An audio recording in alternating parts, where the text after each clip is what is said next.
Hoy hablamos de la virginidad y sus mitos.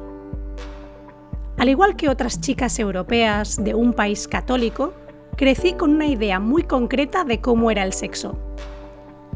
Cuando me puse a investigar, me di cuenta que muchas de esas ideas que me habían contado no eran verdad o estaban fomentadas en creencias culturales, pero no en investigaciones científicas.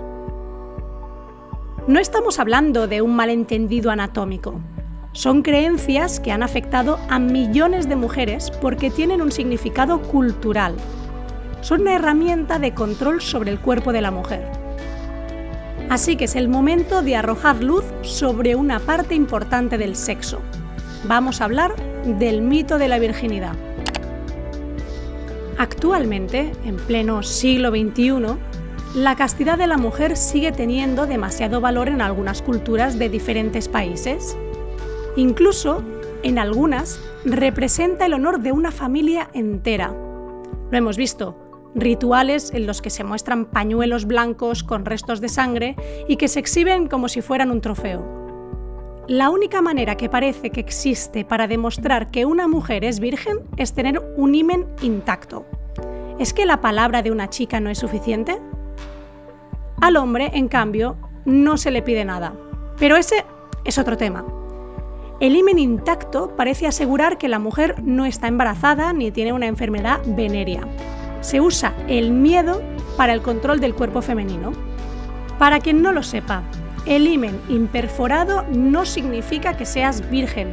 De hecho, es un trastorno congénito que obstruye la vagina y hay que operarlo. El himen normal es una membrana muy fina y elástica que está dentro y alrededor de la vagina, como una goma del pelo que está alrededor de las paredes. No hay que romper nada ni hay que cortar nada. Cuando tenemos sexo por primera vez, no rompemos el himen, solo extendemos un poco esa membrana. No hace falta que sea un pene, esa membrana se puede extender también con un dildo, un dedo o un tampón. Tiene forma de donut o de media luna, pero eso depende de cada mujer, porque al igual que penes, pechos o narices, hay hímenes de todos los tipos. Existen 3 mitos alrededor del himen. El primer mito es que el himen se rompe cuando tenemos sexo vaginal por primera vez. Algo como romper el himen es algo muy bruto y completamente falso. Nadie te quita la virginidad, ni la flor, ni nada por el estilo. Es que es por eso que muchas mujeres se ponen nerviosas por el hecho de perder la virginidad, porque eso de romper el himen suena a que va a doler. Y si encima le añadimos que va a salir sangre, suena a que va a ser peor que ir al dentista. Hay algunas mujeres que tienen esa membrana más grande o más pequeña, pero gracias a su naturaleza elástica y con un poco de lubricante, no tiene por qué doler si se toman las precauciones adecuadas. Y no se rompe. Cuando se sangra es porque se hace de manera brusca, demasiado rápido, sin preliminares y sin lubricante. El segundo mito es que dicen que cuando se rompe sale un montón de sangre. Y no tiene por qué. Hay mujeres que sí que van a sangrar mucho y otras que no van a sangrar nada. Si usamos lubricante, tenemos preliminares y lo hacemos bien y lentamente, no tiene por qué salir sangre ni doler.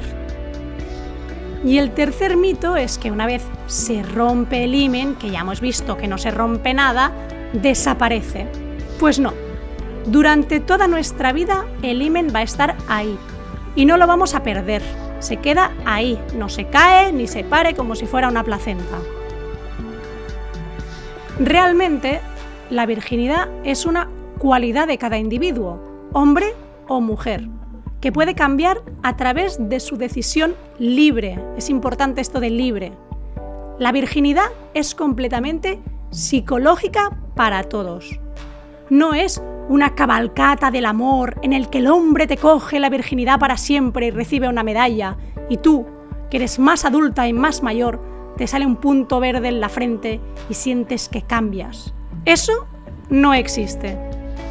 Debemos ser libres y tomar nuestras propias decisiones, porque solo con conocimiento sobre nuestro cuerpo y nuestra salud sabremos tomar nuestro propio rumbo. Muchas gracias.